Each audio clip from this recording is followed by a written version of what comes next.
the most powerful scientist in America, evangelical Christian. He was celebrated on Time magazine, evangelical Christian. But what did he actually do? And again, I can't read his heart. I think, he sincerely thinks Jesus is a savior. But here's the stuff he did. He spent millions of tax dollars to create a nationwide tissue bank out of a university in Pennsylvania to harvest the body parts of aborted babies from something like 8 weeks to 42 weeks. 42 weeks, you're talking about infanticide. With our tax dollars.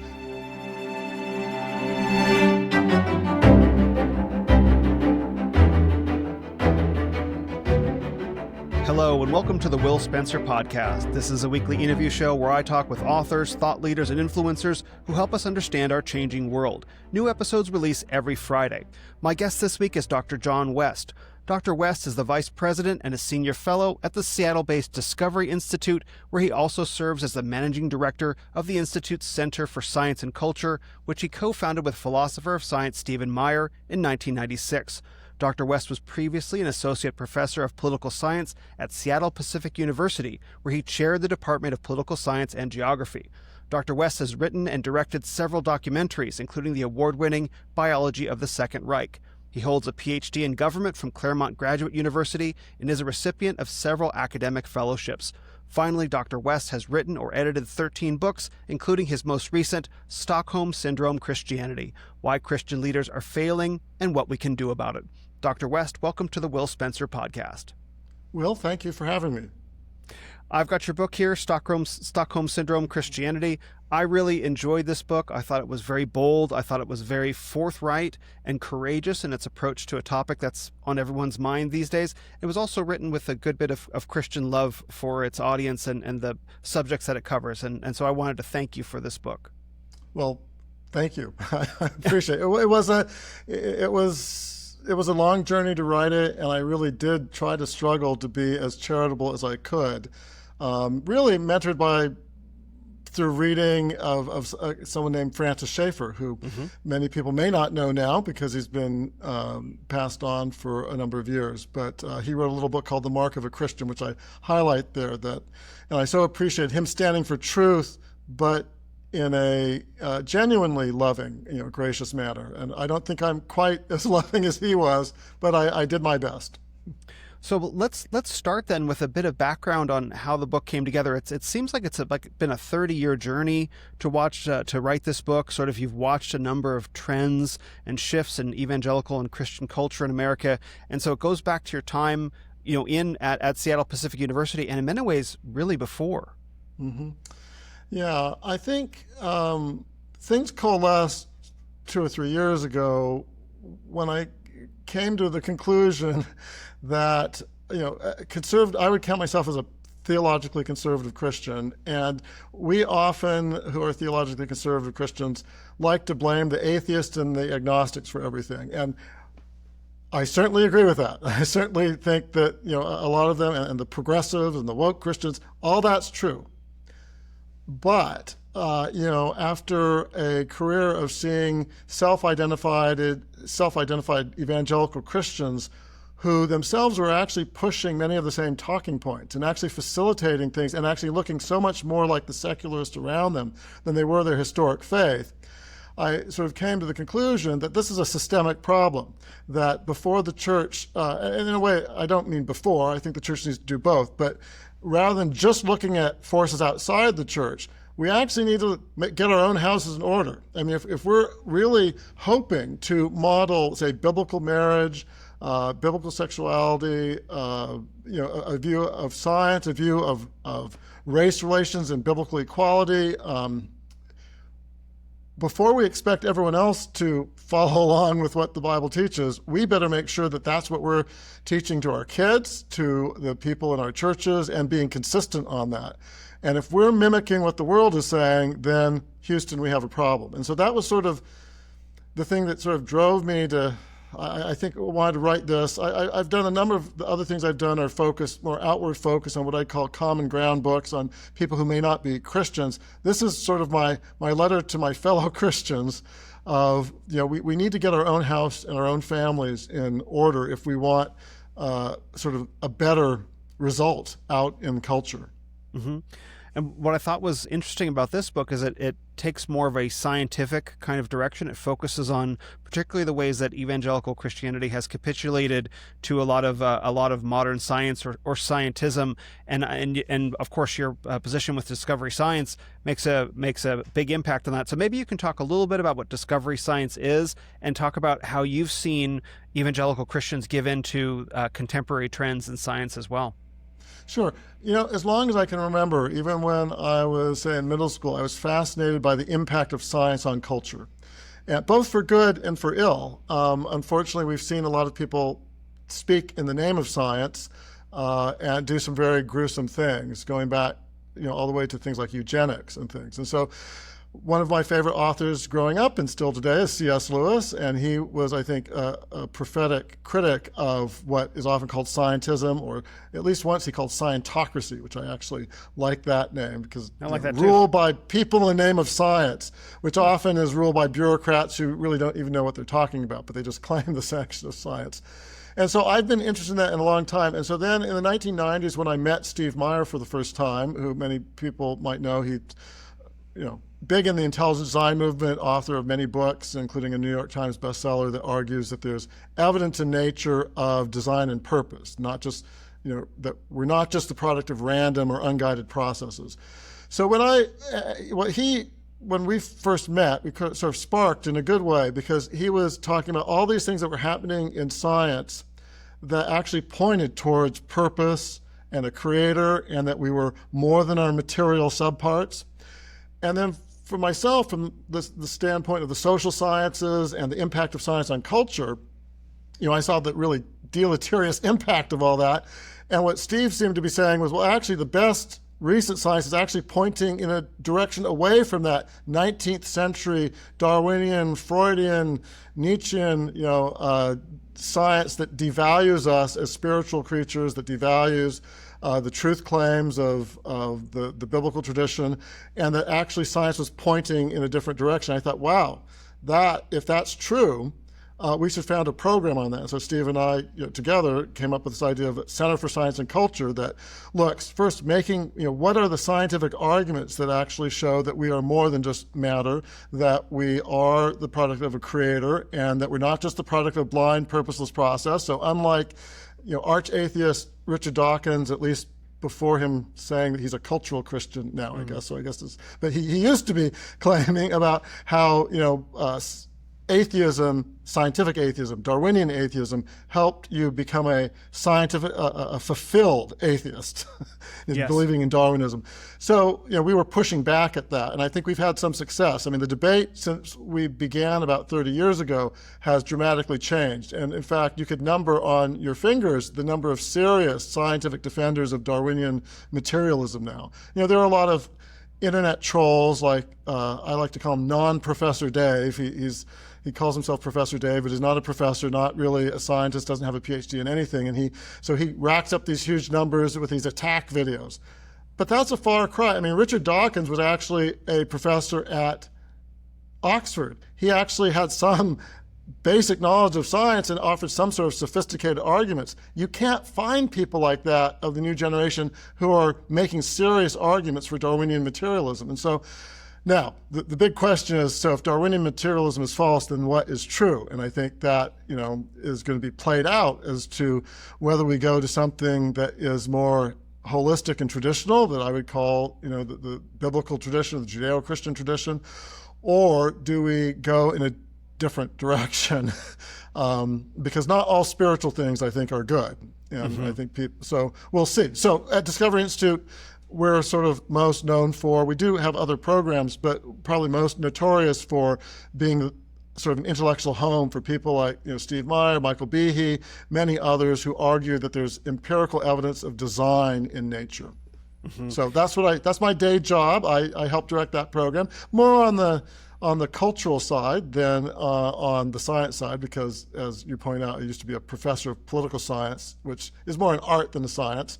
But I've been involved in it since the very beginning. So, So you actually see up close the impact that these scientific beliefs, scientocratic beliefs, I love that, have on both politics and on culture and the church.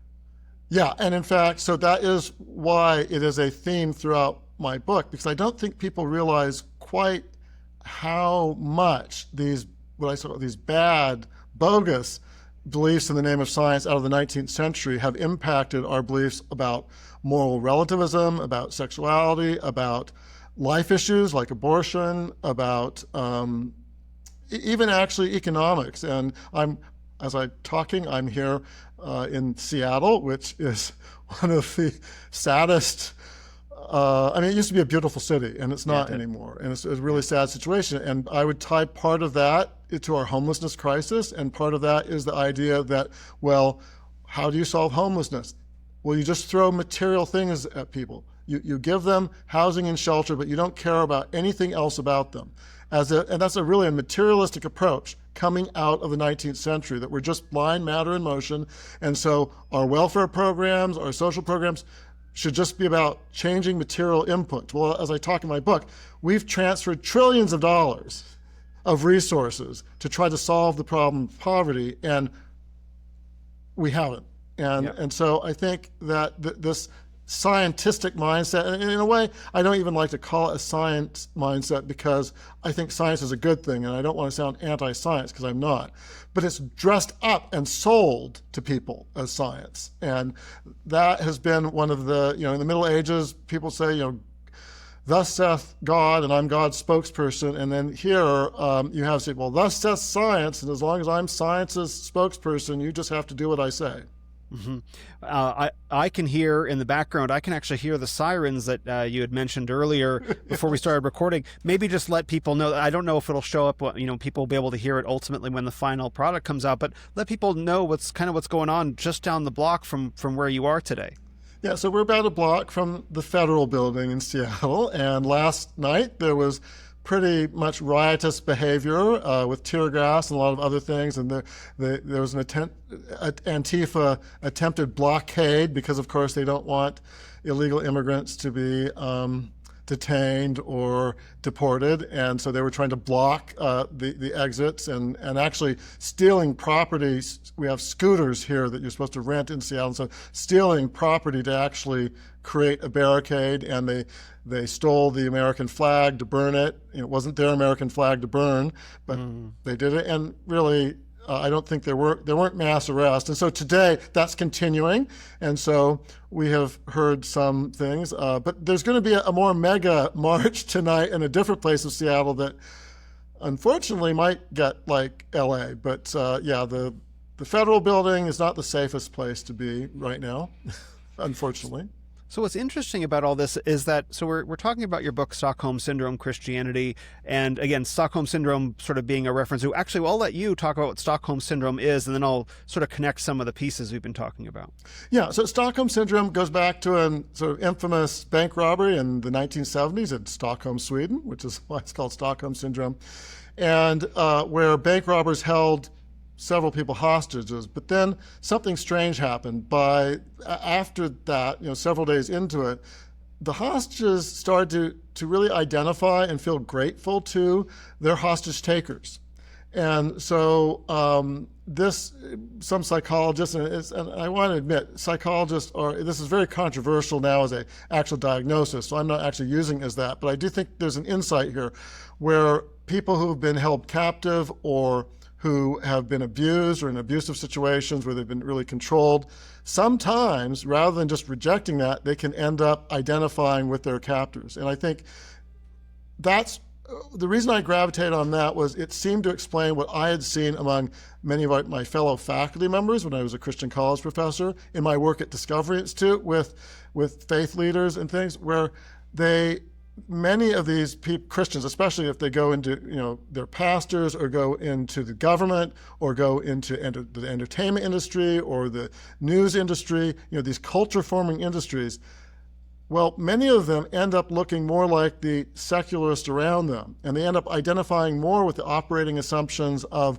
the secularist non-Christians around them than they do with their historic faith. So they maybe personally say Jesus is my Savior and maybe personally devout and sincere in that, but when it comes to public discussions, their public views of what they're actually promoting, they sound a whole lot like what I would say their cultural captors are. Because if you go into these culture-forming industries, you've either gone through graduate school or you have a lot of fellow of your peers around you who are hostile to a Christian worldview.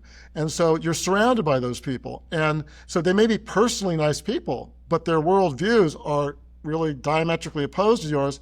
Well, after being inculcated by that and spending years in it, you could end up adopting their views, sometimes unconsciously, sometimes not so unconsciously.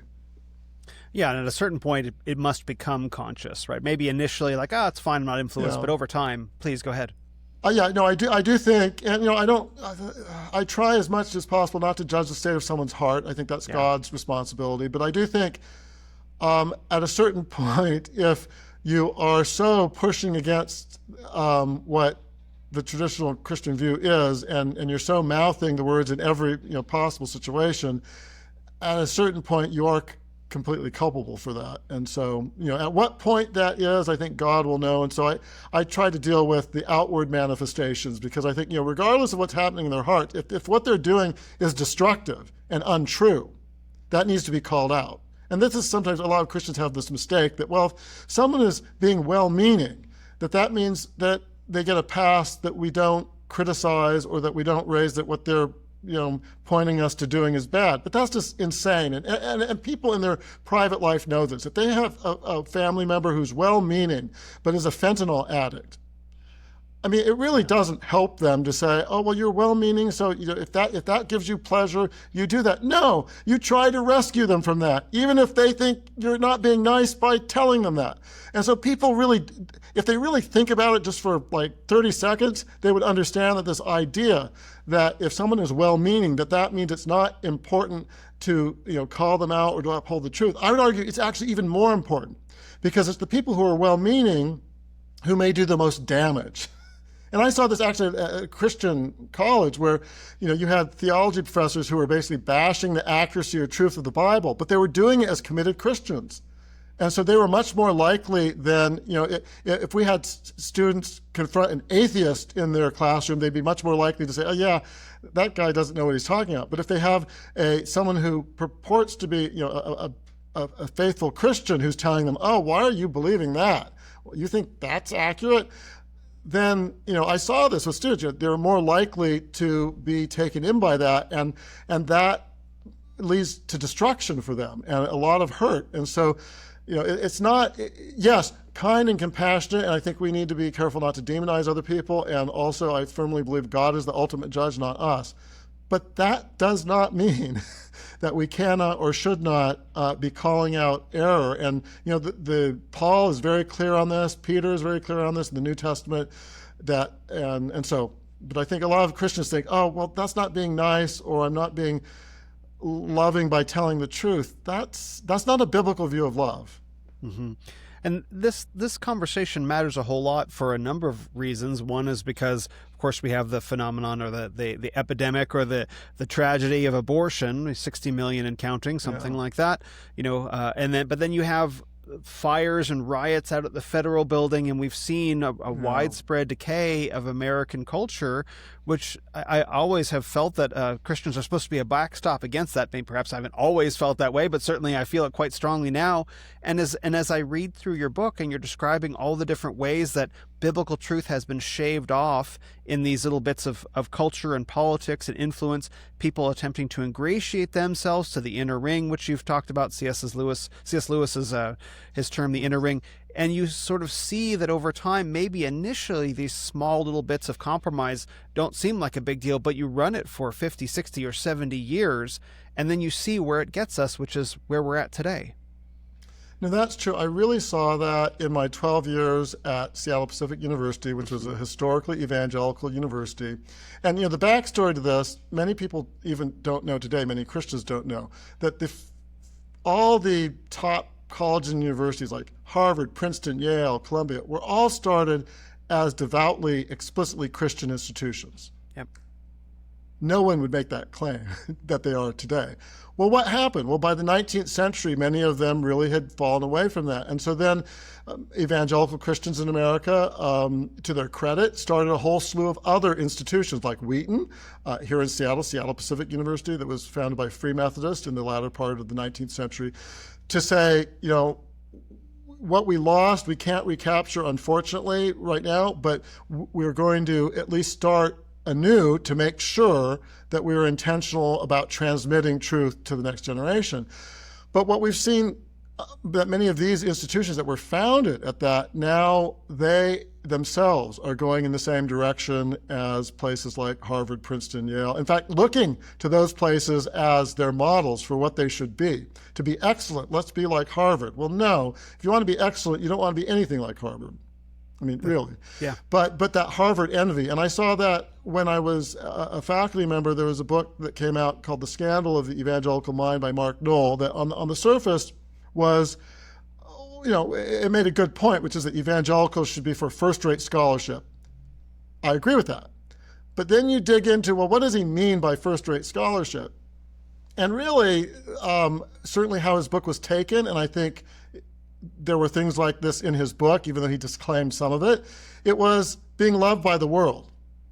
If Harvard publishes you or praises you, that means we've arrived. Well, this is such, it actually comes out of insecurity, not confidence. And the goal of true scholarship historically was truth. How much do you actually explicate the truth? And the reason you had universities was to hand down the truth to the next generation. And so this boulderized version of great evangelical scholarship basically became a mandate. I saw this at my own university and at other Christian universities, to basically ape the world and get endorsed by the world. And that doesn't end well. And so at where I was at when I joined, it was fairly theologically orthodox. In fact, the year I joined, or a year before I joined, the Board of Trustees actually denied tenure to someone who was out there theologically. And so they were doing their job. I was actually warned by fellow faculty members, we have a very theologically conservative Board of Trustees. And little did they know that when I heard that, I was saying privately, great, they're actually doing what they're supposed to be doing. Fast forward to 12 years from then, when I ended up deciding to leave, one of the last things I did at Seattle Pacific was try to help, unsuccessfully, unfortunately, the tenure battle. And tenure, for those who don't know, it's sort of lifetime appointment. It's not quite that. There are ways they can get rid of you, but it's designed to promote academic freedom and other things. And we can debate whether that's a good thing, but that's, and if you don't get tenure, then you have to leave. So it's not like if you have turned down for tenure, you can just stay.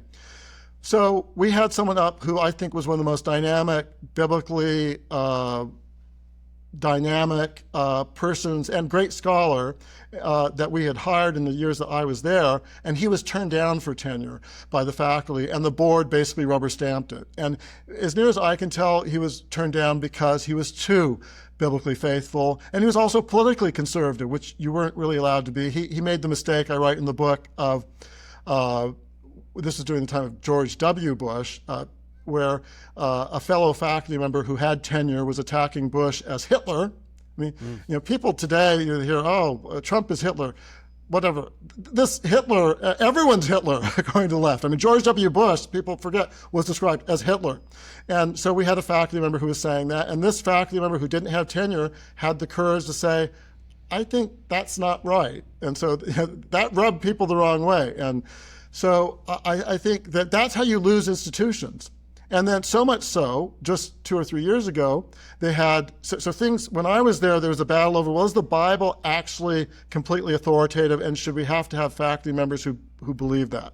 Our sponsoring denominations said that was the view, but they said, well, no, that's not a hill that we're going to die on at Seattle Pacific.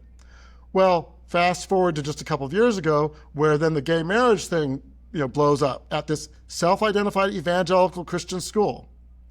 Over 70% of the faculty vote basically against the biblical view of marriage. So I've often asked, when I've talked about this publicly, how do you have an evangelical Christian university where it was actually over 70% of the faculty vote against basic biblical marriage between a man and a woman, permanent, and that's where sexuality should take place. Well, the answer is you don't. I mean, you no longer really have a Christian institution. And now, since that time, some new board members have tried to make some amendments, and I think there have been some improvements, but I don't really think they understand how deep the surgery needs to be. And here's an example. I actually write about one of this in my book, but then now it's happened again.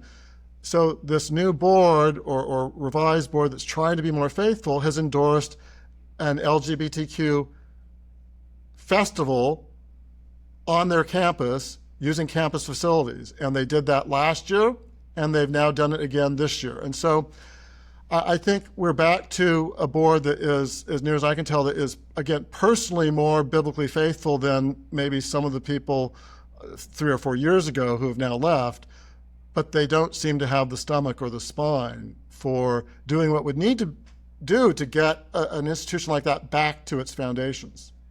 And that was one of the striking things about the book as well, was that you spend the first 10 or so chapters describing this kind of cultural, theological, political drift that you observe in the world and that we all see now. And then you crystallize it with, this was your exact experience at Seattle Pacific University, a university that began with certain biblical orthodox convictions, and that over the time that you were there slowly drifted further and further away, and you actually articulated the process by which that happened. And I think anyone listening would read that chapter and be like, yep, I recognize that in my institution, I recognize that in my culture, I recognize that even in my church. And I thought that was just a really striking, like, no, this was real. The stakes of this are real. I watched this up close and personal. And then you provide some instructions for what people can do about it. I just thought that the total picture of that was very powerful. So I want to take a couple steps back to the beginning parts of the book and maybe talk through some of the ways that you've seen the biblically orthodox faith be impacted in a university context and in a political and a cultural context as well. Sure. Well, I start the book, and I say, I am pretty politically conservative, but this book is not largely about politics. I think it's about cultural issues that Christians, regardless of, say, what they think about Trump, should be able to agree on. I'm not saying they do. And so that's why I start actually with a chapter on, is the Bible true? And historically, one of the foundational beliefs of actually Catholic, Protestants, and Eastern Orthodox Christians is that the Bible is absolutely true and authoritative. And certainly for evangelicals, and that is not the case anymore. And so I talk about, say, megachurch pastor Andy Stanley, who wrote a whole book basically saying we should unhitch ourselves from the Old Testament, and actually calling the Old Testament the obsolete Testament, and we should even reorganize our Bibles to move it to the back of our Bible, and talking about the Bible in a way that I'd say a historically faithful Christian would not talk about the Bible. Then among a self-identified evangelical, Mike Lacona, who actually I learned today just came out with a 2-hour podcast blasting me. So, I think he's a personally sincere Christian. But he has a view of the New Testament where he argues that the New Testament Gospels are like Hollywood movies that were inspired by true events, but they're inspired by true events, and so lots of things can be changed. And we're not talking about here, and I want to make clear, because sometimes he confuses things, and in his response that I saw today, he said, well, these aren't the literal words of Jesus, and okay, no one's saying that. In fact, I make very clear in my book that no one's saying that there was a verbatim transcript of everything that Jesus said. That's just a straw man. The church's historic position of Christians has been, but it's accurate to what he actually objectively said. So, it could be a paraphrase, but there's some limits there. And if you look at his exact examples, and one, which I think really crystallizes it, is, in the synoptic Gospels, Matthew, Mark, Luke, you have Jesus on the cross saying, my God, why have you forsaken me? In John, he supplements with a lot of different things. He's adding different things that aren't in the other Gospels. So when Jesus is on the cross, he writes about him saying, I thirst. And according to Mike Lacona, well, I thirst is John's rewritten version of my God, why have you forsaken me? What? And exactly, that's not a paraphrase. I mean, that obliterates. I mean, this is like the liberal meaning of the Constitution, of the evolving Constitution, where you redefine the Constitution to say there's a right of abortion in the Constitution, or a right of gay marriage in the Constitution. No, there's not. I mean, let's be honest. Whatever you think of those things, that's not true. And to call something like a change between my God, why have you forsaken me, to I thirst as a paraphrase of the same comment is just ridiculous. It's just, and you don't need to be a scholar. And he points out, I'm not an expert in biblical scholarship. No, I'm not. But it doesn't actually take an expert to understand that that's a dramatically different thing than what Christians, especially evangelical Christians, have believed when they say they think that the Bible is an authoritative exposition of what Jesus said and what God teaches. And so, but he is, the reason I bring up Mike Lacona is he's beloved among most of the evangelical elites, even those who are otherwise theologically conservative. And I say, that's a problem. And it's a problem that keeps giving. He is actually pretty conservative in his other theological beliefs, I think even maybe in his political beliefs. But once you adopt the idea that the Bible really isn't authoritative or accurate in the way that historically Christians have believed, I think it leads to all sorts of other things. And that's what the rest of the book talks about. So, I mean, I can go on, I could stop here or go on to talk about science and race and some of these other issues. I would actually like you to talk about those, but I just want to point out that it's that really subtle, well, sometimes it's subtle and sometimes it's not so subtle, ways of kind of shaving off, like, oh, that's not accurate, that's not what the Bible actually said, it's a myth, we're going to unhitch, all the different creative ways people try to undermine biblical inerrancy. And that's an example of a slippery slope. It's a very slippery slope. Once you start saying, oh yeah, we can't actually say that these words are accurate, then it all falls off from there. And please, I would like to talk about the ways in which it shows up across race and sexuality, etc.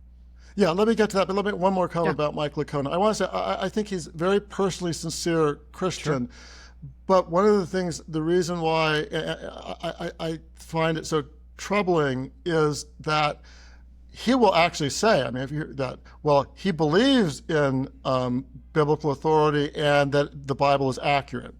But he redefines accuracy. The reason I gave the example that I just gave, which he does not dispute, is that in his view, John rewriting, my God, why have you forsaken me, as I thirst, well, that's accurate. What? So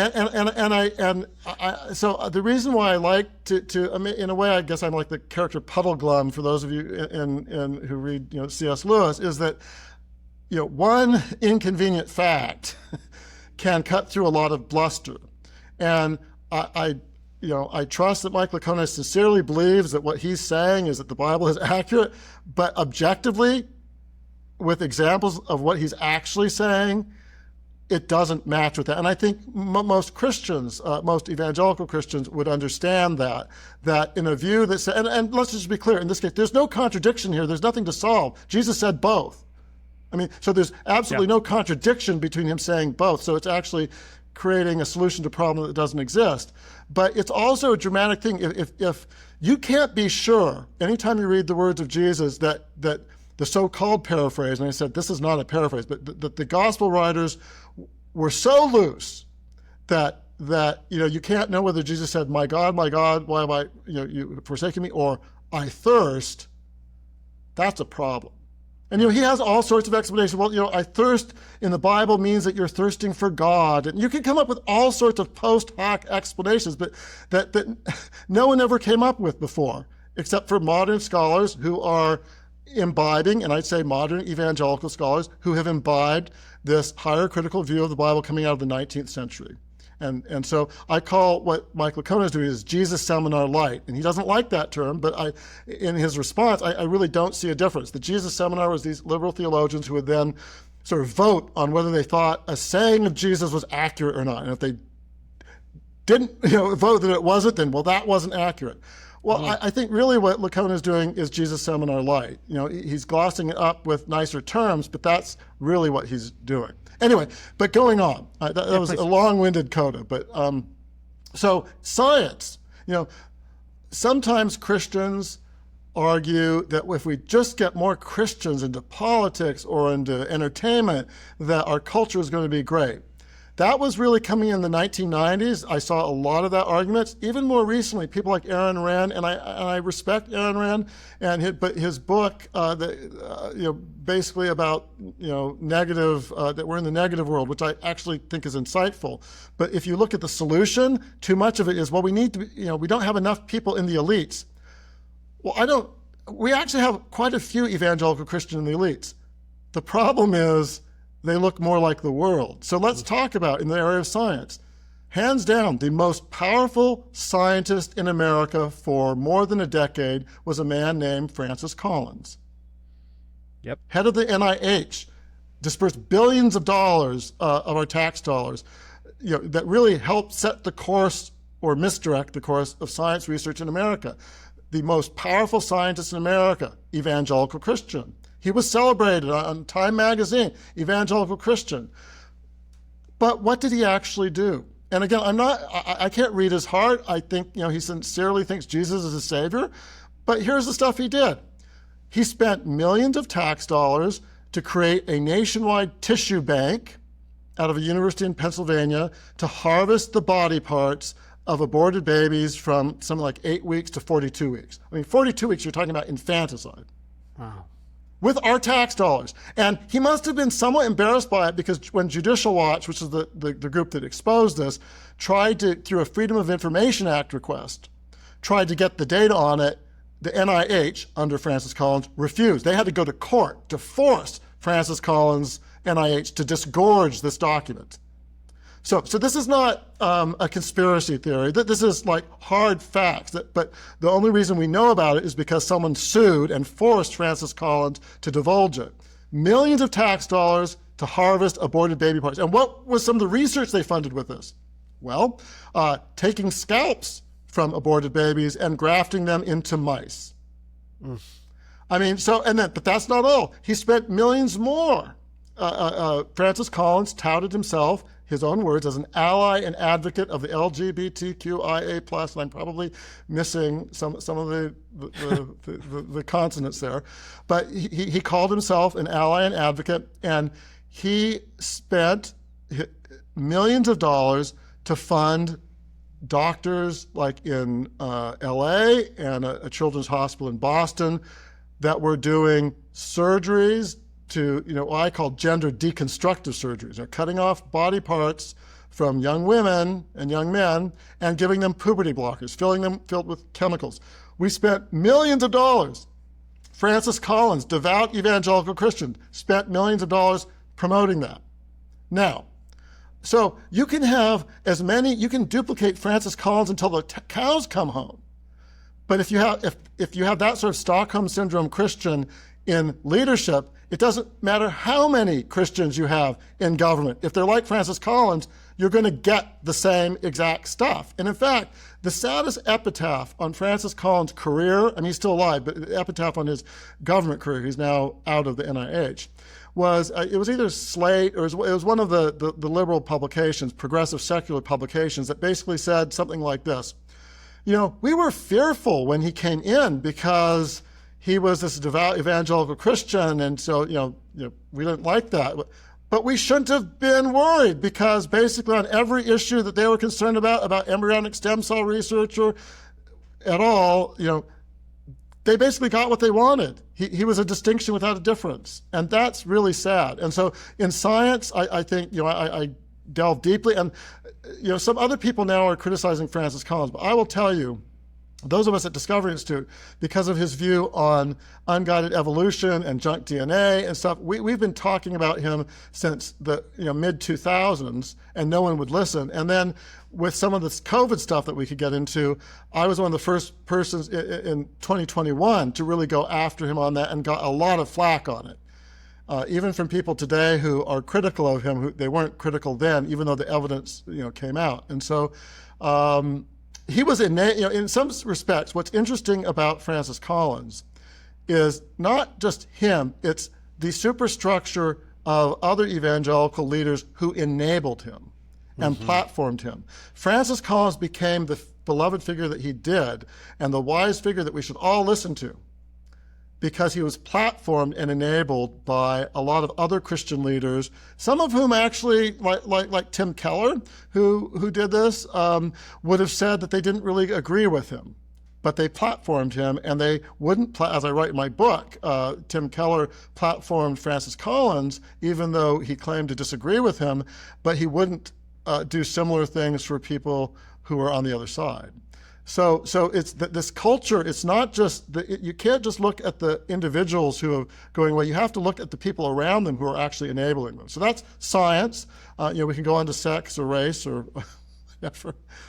Yeah, no, I'm glad that you mentioned Francis Collins, because he is a subject that comes up repeatedly in the book, and with every time he comes up, a different shade of this Stockholm Syndrome Christianity shows up, like a different way that a particular individual has capitulated to the culture, and the consequences of that downstream for our entire nation. And I like how you I think this makes it more concrete for people to understand. Yes, we can see Stockholm Syndrome Christianity all around us, but here is how just placing someone who identifies as a Christian in a position of cultural or political or social power isn't enough. They need to have commitments to the biblical faith, as opposed to just sort of like slapping a label on them.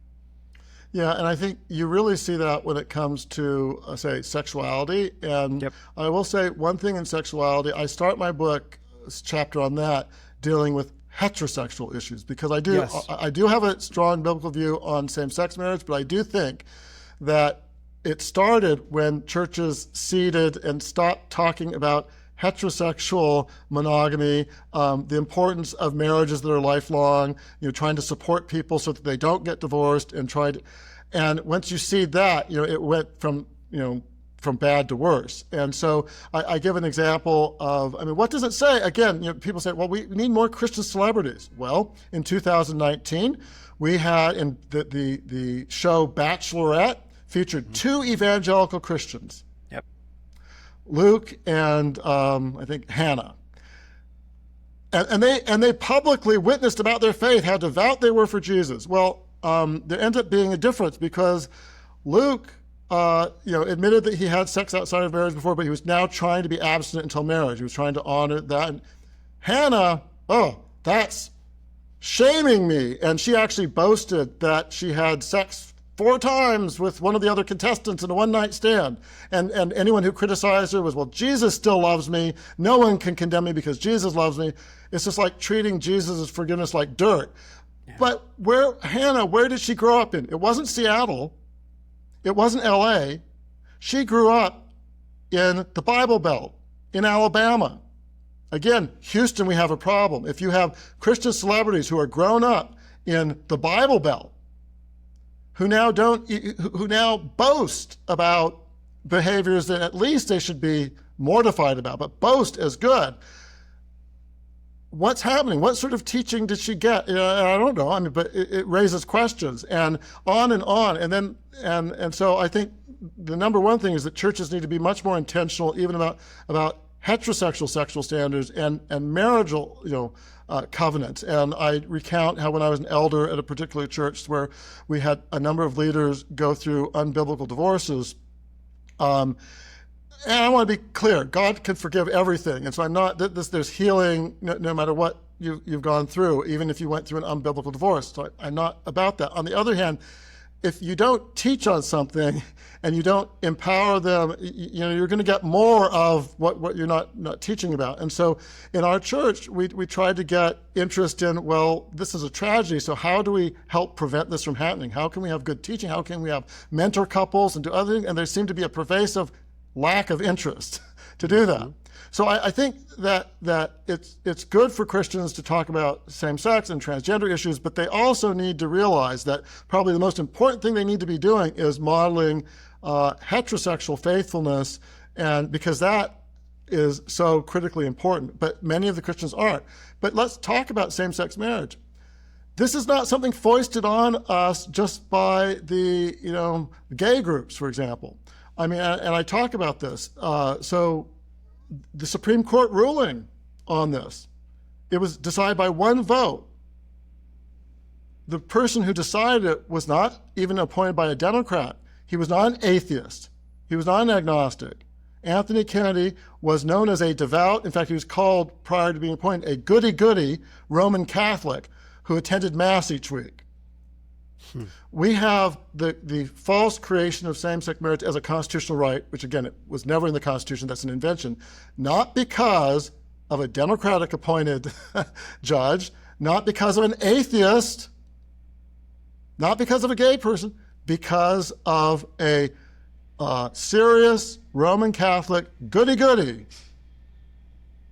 And similarly, in my own state, we had many people who were persecuted because they didn't want to participate in same-sex marriages. So we had a grandmother, Baronelle Stutzman, who had a flower shop, and she would serve everyone.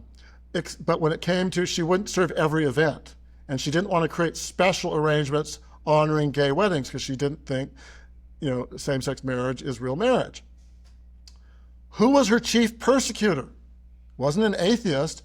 It was our then Catholic Attorney General, now, unfortunately, in my view, our governor, so I guess I am getting political, Bob Ferguson, who, when he runs for election, touts that he's a member of this Catholic congregation. He was her persecutor. She's no longer has her flower business anymore. She was driven out of business because of what Bob Ferguson did. And not only that, actually, after writing the book, I found out that Bob Ferguson wrote an essay invoking his faith as the reason he was persecuting her. What? Well, because you're defending the humanity of everyone, not her. But I mean, it came out of his faith commitment. So my point is, again, Houston, we have a problem that I'm all for cultural engagement, and we need to do that. But if you are not equipping the people who are in your pews, or if you don't have pews, just seats, if you're not doing that, then how can you expect any different results in the culture? First of all, I am so enjoying the enthusiasm and passion for this because, again, this stuff, it matters so much. And the sign that that this book was going to be hard-nosed in its approach and uncompromising in the right ways was that you were willing to address heterosexual sexuality first. There are so many Christians that will go against LGBT, same-sex, all of that, but sort of like shy away from the notion of heterosexual sexual relationships, going all the way back to the sexual revolution. We don't want to talk about that, but the way that you leaned into that subject specifically, and that was very early on in the book, was a sign for me that, like, no, we're going to talk about these things head on in ways that might make people uncomfortable because they're not used to having the spotlight on them, particularly with the Bachelorette example. But again, we're seeing in all this that sort of weakness that exists in churches and pastors and elders that allows in just a little bit of sin, but that opens the door for so much more to come flooding in at the highest levels, all the way up to the Supreme Court, as you mentioned. Yeah, and local courts. I mean, in Pennsylvania, they got constitutional gay marriage under their constitution by a Lutheran judge, a devout Lutheran judge who created that right even before the Supreme Court. But one other area, and I know this is of interest to you because you've just written on some of the things here. I want to point out, because this is another uncomfortable topic that I'd say a lot of more conservative evangelicals don't want to face. They want to face part of it, but not all of it. So is the race issue. And I think there is, I fully agree that the critical race theorists and the white fragility people, that's all out to lunch and pernicious. And too many churches, and I actually talk about a church where I was an elder that ended up leaving, established a racial justice, committee to go into things, and it's all one-sided, and it demonizes one race over another, and there's never any ability for redemption, because in the in the woke or progressive mindset, if you're white, you're always tainted by the original sin. You can never redeem yourself, no matter what you do. And this elevating of races over others and creating this racial animus and then also the denial of some of the social problems we're facing with the breakdown of the family, because they don't want to touch it because they fear that it may impact disproportionately people in different communities. So I get, the conservatives are right on that. Where I am concerned is that that's all they talk about, and they don't realize that, in fact, our nation does have a tragic history when it comes to race, especially, I'd say, after Darwinian racism, of Darwinism of the 19th century, really argued a very harsh form of that, certain races were more evolved than others, and that was the white race, and it was just a very unbiblical, very unchristian, and many Christians did horrific things, especially in the South with lynchings and things. I write about some in the book that's going to be very uncomfortable for people to read. But that we're not in the same situation today, and things have changed, but by not at least acknowledging that, you're playing into a lot of the caricatures, and then for the Christians who just arm themselves with the woke and white fragility and these ideas that are completely anti-Christian, you're leaving the people in the pews with what choice? You're basically saying, well, the Christian view is white fragility, which it's not, and there is no other option. I mean, I talk about in my church where I actually tried to get the committee to read other things like by Thomas Sowell or Vodi Bakum or others, and they didn't want to. That's for them, that's not really talking about race issues. So it had to be the stuff that I would think, in my sense, is really anti-Christian in many sense. But if you aren't willing to talk about the biblical view of equality, then you create this vacuum. And you have, I think, especially a lot of young men now who, because the woke stuff is so bad, admittedly so, and they don't see any solid biblical teaching of what, biblical equality of being created in the image of God means, they gravitate to, I'd say, some bad actors who are just as bad. In fact, in some sense, are worse because they are wearing Christianity on their sleeve when it's anything but, who are calling Hitler their hero, or arguing that blacks are genetically inferior to whites, or who are just doing really vile things, and some people are being drawn into that unawares. But here's where my critique of the sort of the woke evangelicals, if you will, they'll say that and they'll denounce that, but they won't understand that they helped create that. Because, again, there's a vacuum. If you're not standing up for what the Bible really says about, I'd say human equality and human dignity, and you get the bastardized version, excuse my language, that the secular left offers, then you're really creating this vacuum that's opening people up to hearing these bad actors on the right. That's such a great observation, is you create the conditions that unfortunately men react to. Now, we should be responding biblically with the Word of God as our foundations, instead of reacting emotionally. And you can also set the stage for that reaction or that overreaction that then you have to attempt to correct back in the other direction, which then gets cries of, oh, you're just a leftist. And so we swerve back and forth across the road. It's like, it's not supposed to be this way. But again, the capitulation over many decades has led to this overcompensation, overreaction now in the opposite direction. Yeah. And that's what they don't see. And similarly, many of the people who say, well, we shouldn't be focusing on biblical teaching on sex because the Bible speaks a lot more about poverty, and so we should do, and social justice. But they ignore the fact that, at least in America and around the world, there are different causes of poverty, but at least in America, the biggest predictor of long-term, intractable, intergenerational poverty is if you have a broken family. That's right. So what happens in the bedroom doesn't stay in the bedroom. And so I find it, and actually this clarified for me, I sort of understood it before I wrote the book, but it really clarified for me that all these people talk about, well, we need this to spend more time on social justice and poverty, were the same people who were stating biblical sexuality, and they didn't see that, in fact, they, again, were creating the conditions. I mean, if you want to create the conditions for more permanent, intractable, terrible poverty, ignore biblical teachings of sexuality. Yep. I mean, and so they're actually creating, in part, or fueling the problem that they say that they're so impassioned about. And I think, it's something that they probably are impassioned about, but they're not recognizing that their seeding of these other biblical teachings is actually helping to create the very problem that they say they're concerned about. That's right. That's right. And when you give up, when you let the guard down, when you let the boundaries down, when you let the barriers down, you start saying, well, maybe the Bible is true, but maybe it's not accurate, or maybe those aren't the exact words or the exact teachings, and you start shaving off little bits. It's really not that long until everything that the Bible teaches about how to be a moral and just nation, or how to be a moral and just family, or a moral and just individual, it all comes collapsing afterwards. And then you end up in a situation like where Seattle Pacific University eventually got to, where it's like, what makes this, or many other institutions as well, what makes this an identifiably Christian university or institution, or, leader of the NIH, besides the fact that you just say you are?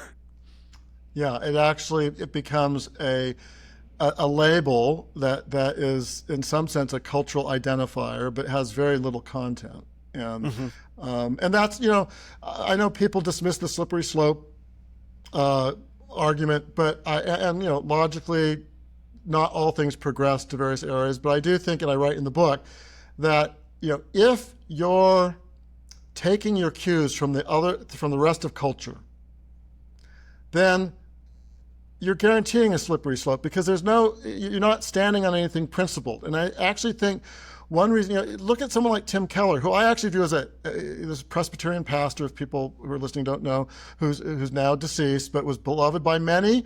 He came out of the evangelical, and I think, doctrinally orthodox part of Christianity. But if you look at Tim Keller, 15 years before he died, you'd find lots of solid teaching. You'd find him several years before he died signing statements about biblical marriage. But if you looked at him in the last segment of his life, he was getting increasingly, he didn't disown that, but he would downplay, and he'd be focusing his attacks on, fellow, theologically conservative evangelicals. And, well, what changed? Well, the culture changed. And, he had this large congregation that I've actually worshiped at, great ministry originally in Manhattan, in secular Manhattan. But, 20 years ago, 15 years ago, you could make a biblical argument, or an argument for biblical marriage. That was more acceptable. Most Americans actually accepted that to some degree.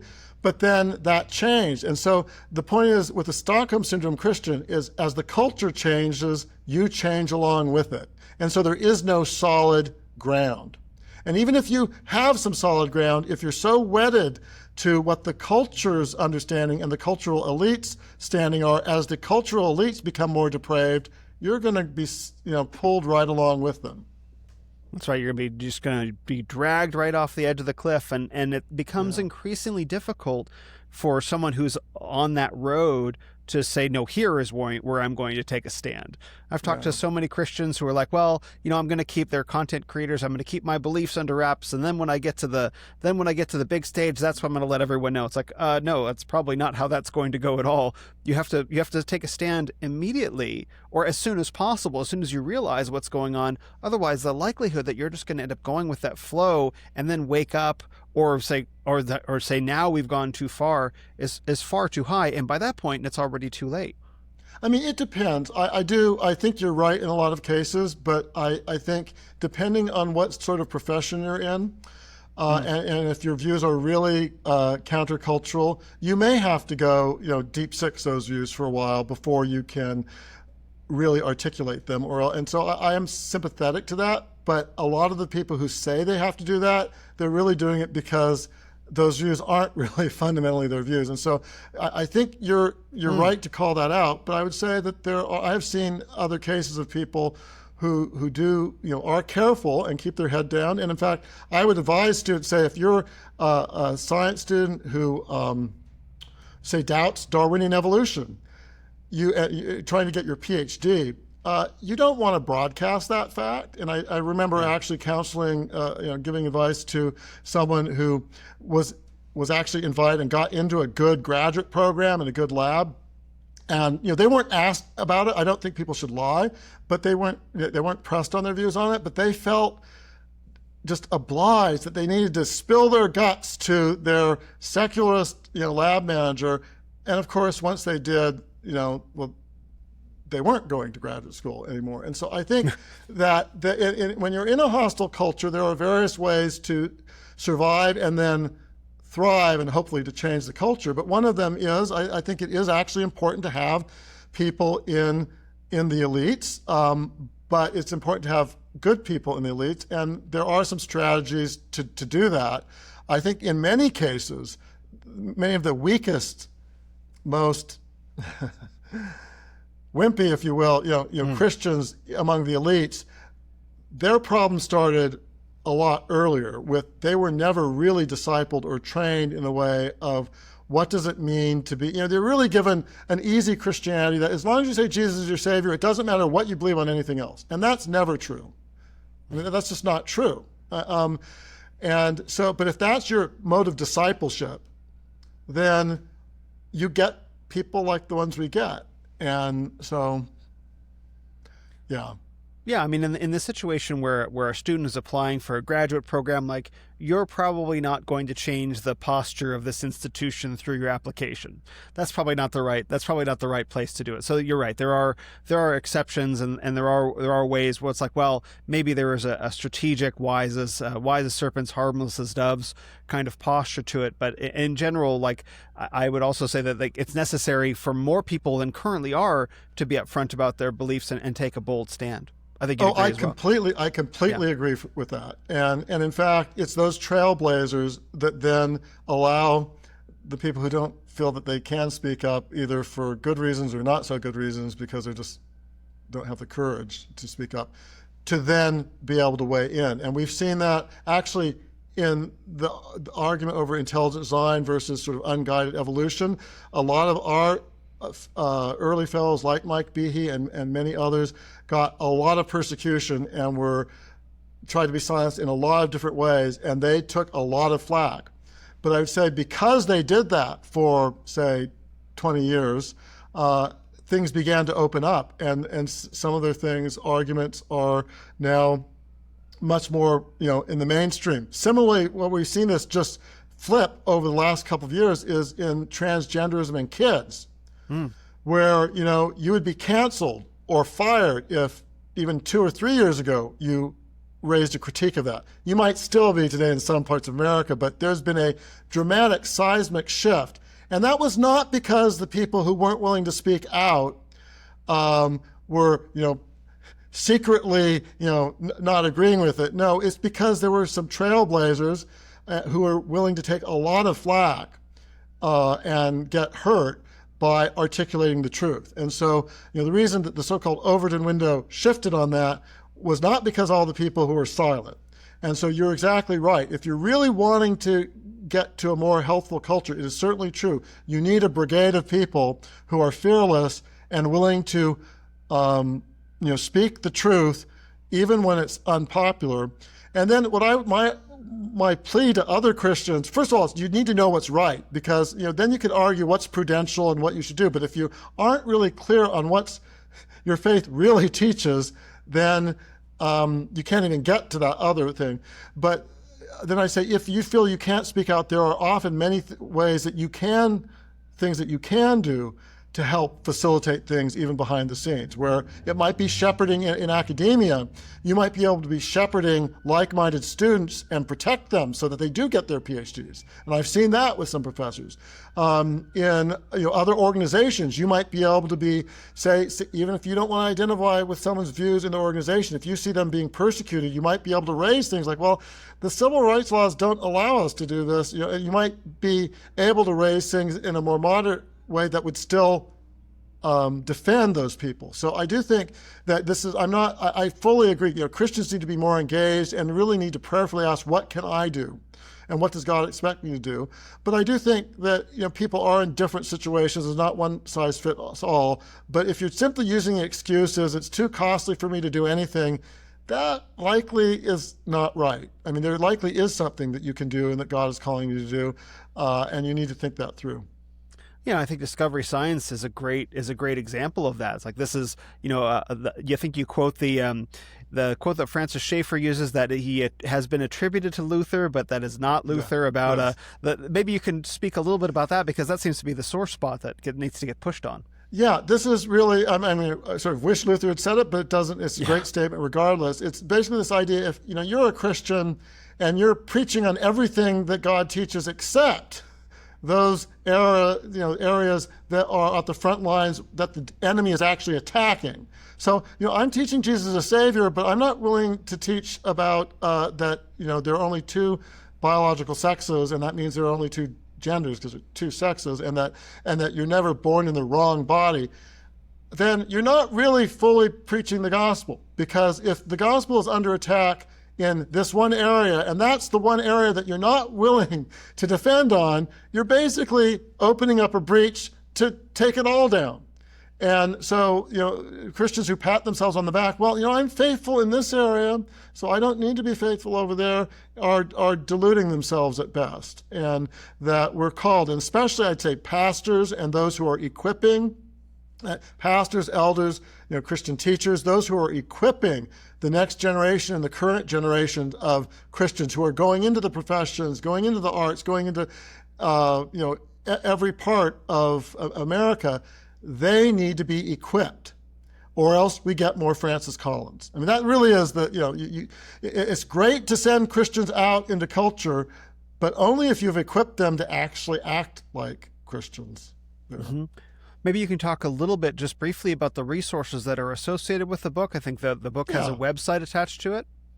So Stockholm Syndrome Christianity.com and Stockholm Syndrome Christianity.com. You can find lots of free resources like, are you considering a Christian college for your kids? There's an essay there where I go through 10 questions you should ask your Christian college that will help, because I know a lot of parents are concerned about that. And more broadly, I think earlier in our conversation you pointed out that my book doesn't just, even though we spent most of the time talking about the problems, the book is in three sections. There's the problems, it's the roots of the problems, which are actually part of the way that you can address it, and then it's solutions.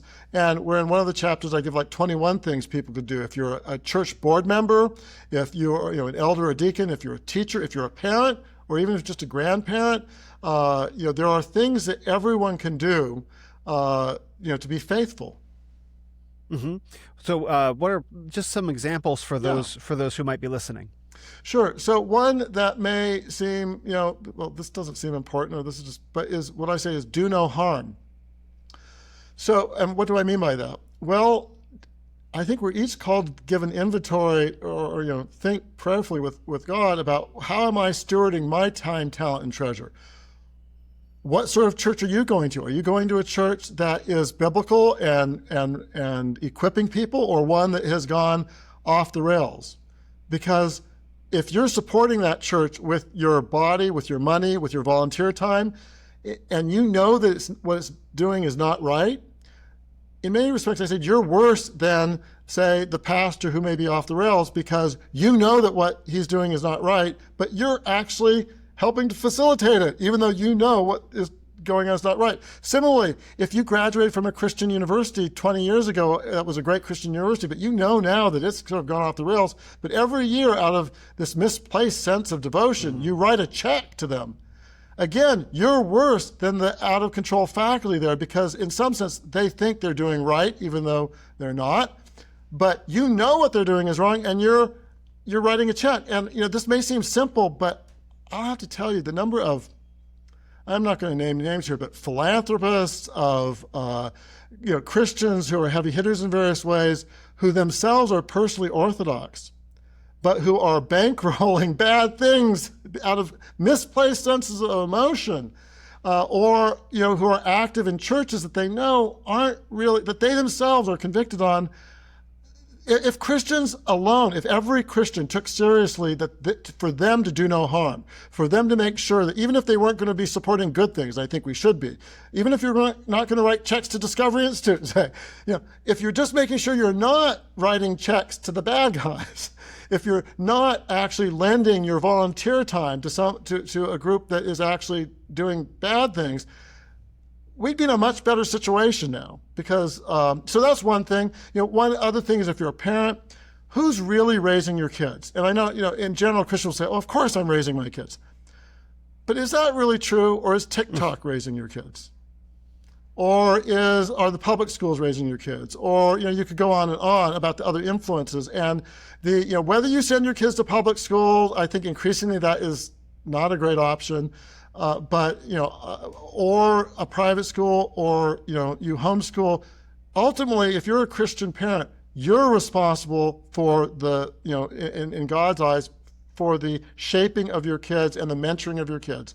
And so what are you doing to actually be in control of that, other than TikTok or other social media, or, and so I think, that's another thing. I would say, if anyone's listening who is a board member or involved in leadership, please do get my book, because you alluded to this, but when Seattle Pacific sort of, the watershed moment in my view of when it went off the rails, it wasn't because of the president at the time, who I think was pushing it in a bad direction, or the woke faculty. They certainly were there. It was actually because, and this is still hard for me to deal with, we had a personally orthodox, even personally theologically conservative board of trustees, but they didn't really have the courage of their convictions. So the people pushing in the other direction had the courage of their convictions.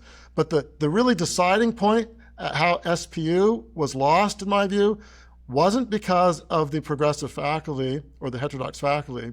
It was because the theologically conservative board of trustees, when push came to shove, was not willing to uphold the standards that they said that their institution was for. And I've seen this time and again in Christian institutions, where the real fundamental failure, or if you're called to be on a board, your number one thing is not raising money. You may be told otherwise. We're on it because we want you to help us raise money. No, at a Christian institution, whether it be a church, a Christian school, a Christian university, Christian parachurch group, your number one responsibility is staying faithful to the mission. And there are all sorts of ways that you can do that. And I talk about one like the power of no, and how on boards, like they govern by consensus, there are things that where you can really force a discussion. And that can change things, and you can find allies on the boards. And so the reason I hit that is because I actually do think I see a lot of articles from Christians, oh, woe is me, why did Wheaton go this way? Or why is Fuller Theological Seminary going this way? And they focus on the symptoms of some of the faculty, and they don't focus enough on the boards. Mm-hmm. And because the boards have a lot of culpability, and unless Christians get serious about their leadership entities, including boards of groups, you're going to get what we've been getting.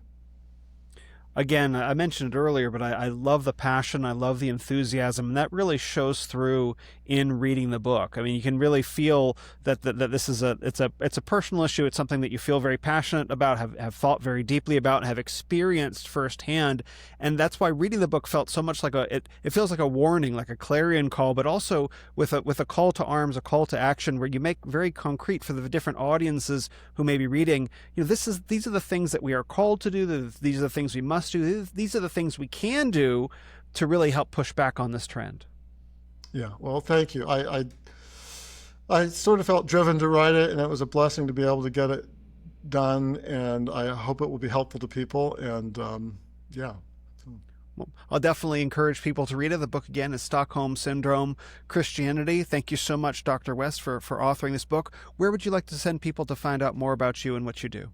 Yeah, so again, I think the easiest place is go to StockholmSyndromeChristianity.com, but if you're interested in me more generally, I do have a website, johngwest.com, that has my interest in everything from C.S. Lewis to Walt Disney to American constitutionalism and religious liberty. So if you want to find out more about me personally, johngwest.com. Great, and that'll be linked in the show notes. Thank you so much, Dr. West. Thanks, Will.